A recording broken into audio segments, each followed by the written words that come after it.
पापी लोगों को पाप करते देख भगवान चुप क्यों रहते हैं? दोस्तों, आज का विषय बहुत ही महत्वपूर्ण है।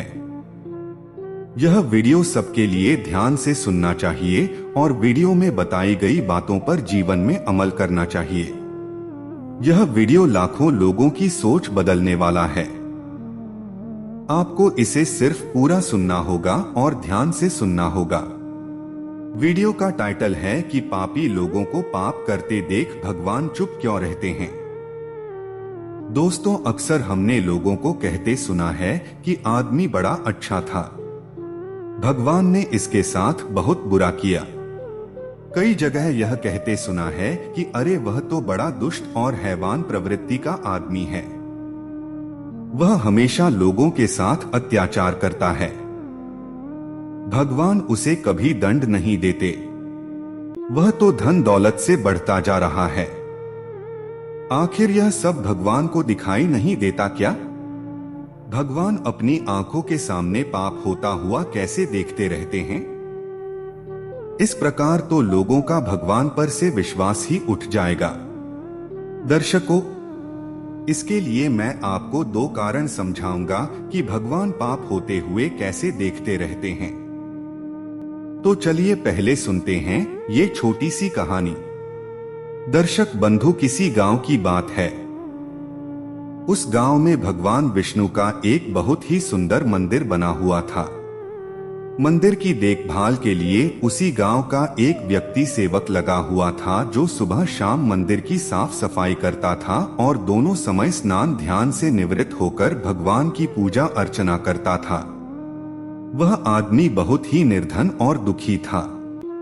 मंदिर पर आने वाले श्रद्धालुओं द्वारा उसे जो कुछ दान दक्षिणा दे दी जाती थी, वह उसी से अपने परिवार की गुजर चलाता था। मंदिर परिसर में काम करते करते वह अपनी जिंदगी से जुड़ी निजी शिकायतें भगवान की प्रतिमा के सामने खड़ा होकर करता रहता था। कभी घर की बातें, कभी परिवार की बातें, कभी दुनियादारी के उलाहने। एक दिन की बात, वह भगवान की प्रतिमा के सम्मुख खड़ा होकर कुछ शिकायतें भगवान से कर रहा था कि हे भगवान, आपकी जिंदगी कितनी आरामदायक है। आप तो बस मंदिर में एक जगह आराम से खड़े रहते हैं और लोगों की प्रार्थनाएं सुनते रहते हैं। कोई तुम्हें लड्डुओं का भोग लगा जाता है, कोई प्रसाद चढ़ा जाता है। तरह तरह के मिष्ठान और पकवान भी आपको यहीं खड़े खड़े खाने को मिलते रहते हैं। तुम्हारा जीवन कितना आसान है और मेरी जिंदगी कितनी कठिन है। छोटी सी जिंदगी है, उसमें हजार तरह की व्याधियां भरी पड़ी हैं, हजार तरह की परेशानियां दे दी हैं। दिन भर कड़ी मेहनत करता हूं, तब कहीं दो समय का खाना मैं अपने परिवार के लिए जुटा पाता हूं। पापी पाखंडियों को देखो, दिन रात बुरे कर्मों में प्रवृत्त रहते हैं, फिर भी मौज की जिंदगी जी रहे हैं। हे भगवान, यदि मेरी जिंदगी भी आपकी तरह होती तो मेरा जीवन कितना खुशहाल होता। अपने सेवक की ऐसी बातें सुनकर भगवान से रोका नहीं गया। वे मूर्ति में से ही प्रकट होकर कहने लगे, हे वत्स, तुम गलत सोच रहे हो। तुम जैसा सोच रहे हो वैसा नहीं है। दूर से देखने पर सबका जीवन अपने जीवन से अच्छा दिखाई पड़ता है। जब हमें उसकी वास्तविक जिंदगी का पता चलता है, तब समझ में आता है कि यह तो मुझसे भी गया गुजरा जीवन जी रहा था। तुम मेरी जिंदगी को आसान समझ रहे हो। मेरा जीवन उतना आसान नहीं है जितना तुम समझ रहे हो। मुझे भी बहुत सारी चीजें देखनी पड़ती हैं, बहुत सी व्यवस्थाएं बनानी पड़ती हैं, बहुत सी चिंताएं लगी पड़ी हैं। अच्छे के साथ अच्छा कैसे हो और बुरे के साथ बुरा कैसे हो, यह सब सोचना पड़ता है। कोई किसी असहाय को सताता है, कोई पीड़ित को पीड़ित करता है, तो उसकी रक्षा करनी पड़ती है। मेरी जिम्मेदारी को जिस दिन तुम समझ जाओगे, उस दिन तुम्हें मेरी मेहनत के बारे में भी पता चल जाएगा। इतना आसान नहीं है भगवान बनना। जिस तरह एक पिता बनकर मनुष्य अपनी संतान के प्रति अपने दायित्वों को निभाता है, उनके दुख सुख अच्छे बुरे का ख्याल रखता है, उसी तरह मुझे भी तुम सबका ख्याल रखना पड़ता है। इतनी सारी जिम्मेदारियों को एक साथ निभाना आसान काम नहीं है। भगवान की बात सुनकर भक्त बोला, हे भगवान जी, ये आप कैसी बातें कर रहे हैं? आपका काम तो सचमुच में बड़ा आसान है। जिस तरह पूरे दिन आप खड़े रहते हैं, तुम्हारी तरह मैं भी पूरे दिन खड़ा रह सकता हूं। इसमें क्या बड़ी बात है? भगवान बोले, बेटी, मैं फिर कहता हूं, तुम नहीं कर पाओगे। मेरे इस कार्य में बड़े धैर्य की आवश्यकता पड़ती है और मनुष्य में इतना धैर्य नहीं है कि वह परिणाम घोषित होने तक रोक पाए। मनुष्य के अंदर यह कमजोरी होती है कि वह थोड़ा सा सुख पाकर घमंड से भर जाता है और जरा भी दुख पड़ गया तो टूटकर बिखर जाता है। वह अपने धैर्य को बनाकर नहीं रख पाता। भक्त बोला, अगर ऐसी बात है तो आप मुझे एक दिन के लिए अपनी जिंदगी जी लेने दीजिए, फिर आप जैसा कहेंगे मैं वैसा ही करूंगा। दर्शक बंधु, भगवान ने उसे बहुत समझाया पर वह बड़ा जिद्दी था। उसने एक नहीं मानी। भगवान ने भी सोचा कि चलो मैं इसे एक दिन के लिए अपनी जिंदगी दे देता हूं। कुछ लोगों पर उपदेशों का प्रभाव नहीं पड़ता, वे संसार के थपेड़े खाकर ही सही राह पकड़ते हैं। भगवान ने कहा, ठीक है बेटी, एक दिन के लिए मैं तुम्हें भगवान बनाता हूं और तुम्हारी जिंदगी मैं जीता हूं। फिर देखते हैं कि तुम मेरा काम किस ढंग से करते हो। और हाँ, मेरी जिंदगी जीने के लिए तुम्हें कुछ शर्तों का पालन करना होगा। भक्त बोला, हे भगवान, मैं तुम्हारी सारी शर्तें मानने को तैयार हूं। बताइए क्या है तुम्हारी शर्तें? भगवान बोले, बेटी सुनो, मंदिर में रोजाना बहुत से लोग आएंगे जाएंगे, जिसमें अच्छे भी लोग होंगे और बुरे भी, क्योंकि भगवान पर तो सबका ही अधिकार होता है। यदि किसी पिता का एक बेटा निकम्मा निकले तो क्या वह पिता उसे अपना बेटा नहीं बताएगा? इसी तरह अच्छे बुरे दोनों लोग मेरे बेटे हैं, पर परिणाम मैं उनको उनके कर्मों के अनुसार ही देता हूं। भगवान बोले, बेटी, जब तुम भगवान बनकर मेरे स्थान पर खड़े होगे तो तुम्हें अच्छा कहने वाले लोग भी आएंगे और बुरा कहने वाले भी आएंगे। तब तुम्हें चुपचाप उनकी बातें सहन करनी हैं और धैर्य के साथ उनकी बातों को सुनना है और उनके अच्छे बुरे कर्मों को देखना है। तुम्हें अपनी तरफ से कुछ भी नहीं कहना है, चाहे कुछ भी हो जाए। भक्त ने कहा, ठीक है भगवान, मुझे तुम्हारी सारी शर्तें मंजूर हैं। दर्शक बंधु, अब तो भगवान ने उस भक्त से एक दिन के लिए जिंदगी बदल ली। एक दिन के लिए उसे भगवान बनाकर मूर्ति में विराजमान कर दिया और स्वयं सेवक बनकर मंदिर की सेवा करने लगी। हुआ ये, जब 1-2 घंटे का समय बीता तो क्या देखते हैं कि शहर का एक धनी सेठ उस मंदिर में माथा टेकने के लिए आता है और वह भगवान के आगे हाथ जोड़कर प्रार्थना करता है कि हे ईश्वर, मैंने करोड़ों रुपए लगाकर एक बहुत बड़ी फैक्ट्री का निर्माण कराया है। मुझे आप ऐसा आशीर्वाद दीजिए कि मेरी फैक्ट्री खूब तेजी से चलने लगे और मैं उससे खूब सारा धन कमाऊं। दर्शकों से अपनी बात कहने के बाद माथा टेकने के लिए नीचे के लिए झुका तो उसकी जेब से पैसों से भरा बटुआ निकलकर जमीन पर गिर पड़ा। उसे अपना बटुआ दिखाई नहीं दिया। वह वहां से उठकर जाने लगा। उधर मूर्ति में विराजमान भगवान का भक्त यह सब देख रहा था। उसने देखा कि अरे, सेठ का बटुआ तो यहीं पर रह गया।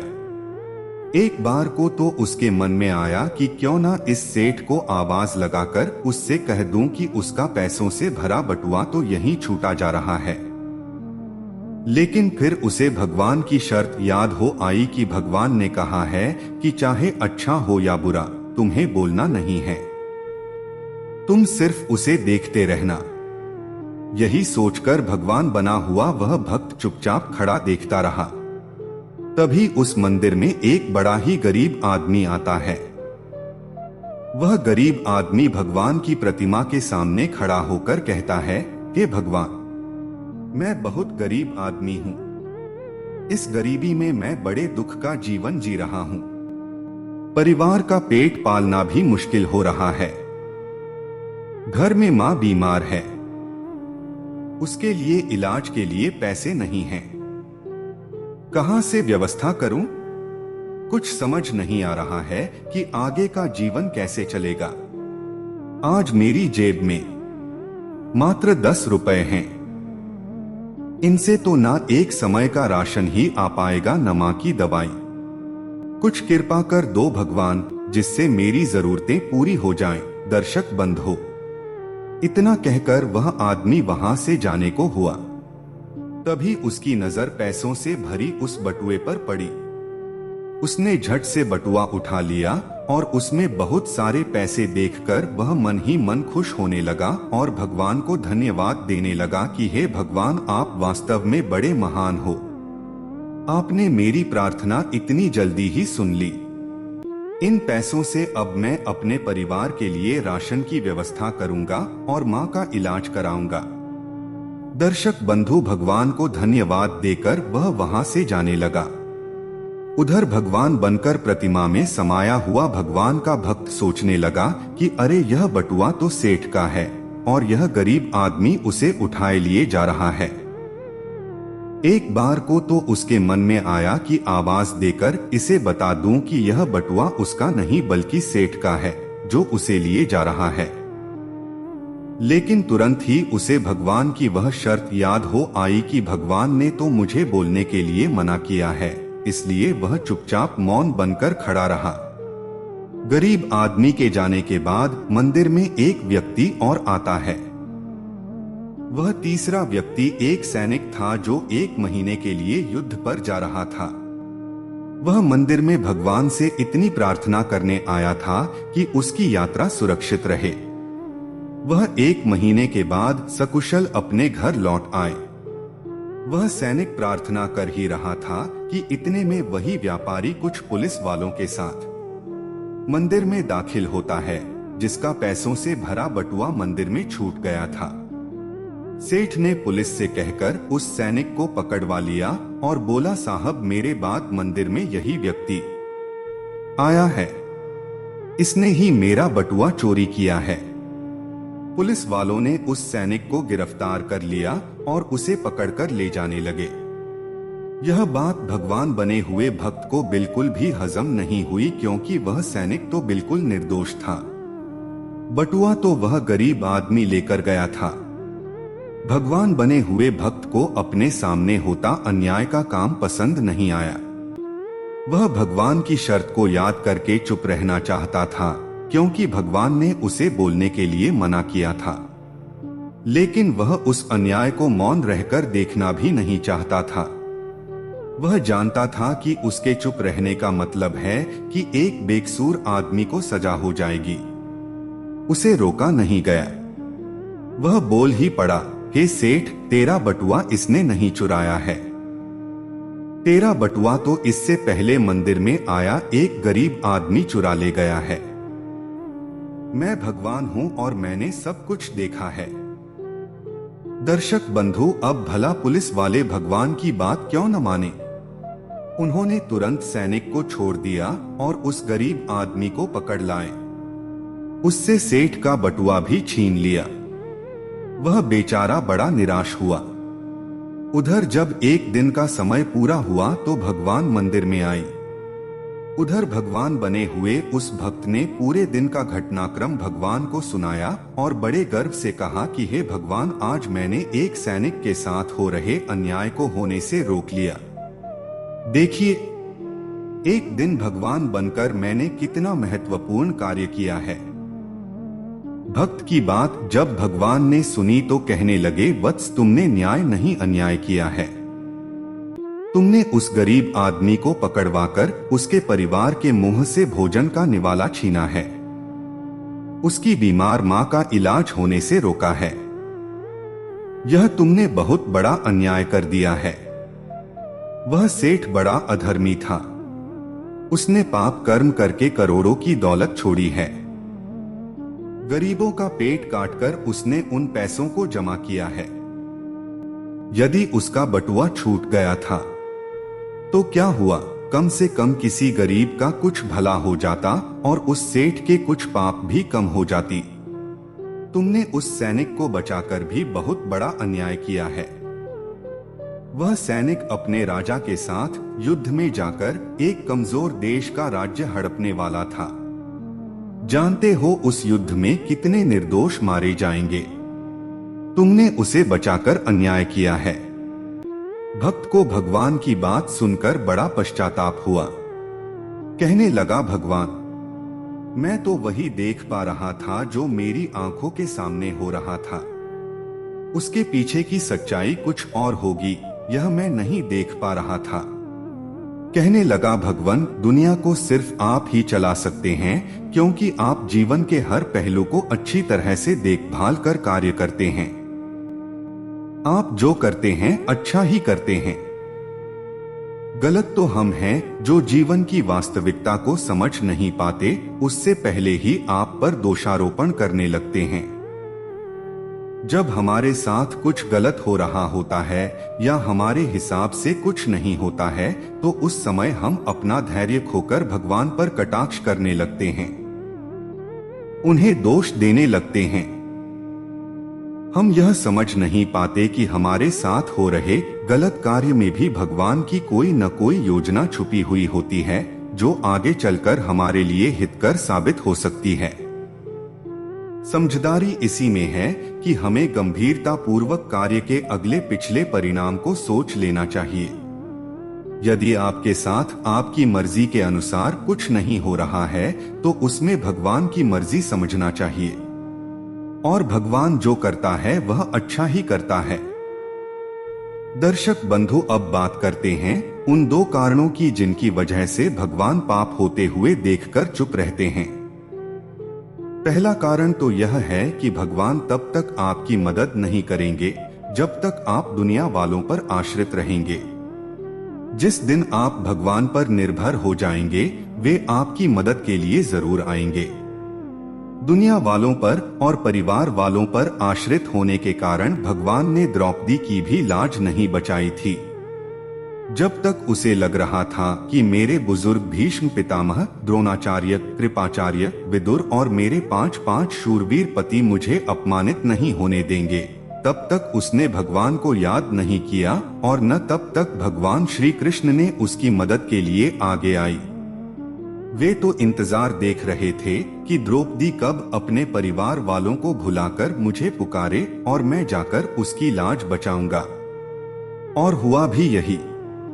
परिवार की आस छोड़कर द्रौपदी ने अंत में भगवान कृष्ण को ही समर्पित हुई और उन्हें आवाज लगाई। तब भगवान ने बिना देरी किए उसकी लाज बचा लिया। दूसरा कारण है भगवान प्रारब्ध कर्म भी देखकर चलते हैं कि किसको कहां पर किस कर्म का दंड मिलना चाहिए, किसको किस कर्म का फल मिलना चाहिए। वह आपके अगले पिछले सारे कर्म को देखकर हिसाब किताब करते हैं। उसी के आधार पर अच्छा बुरा हो जाता है। भगवान को समर्पित होकर चलिए, आपका कभी भगवान बुरा नहीं होने देंगे। दर्शक बंधु, यह कहानी आपको पसंद आई हो तो वीडियो को लाइक करना और चैनल को सब्सक्राइब करना।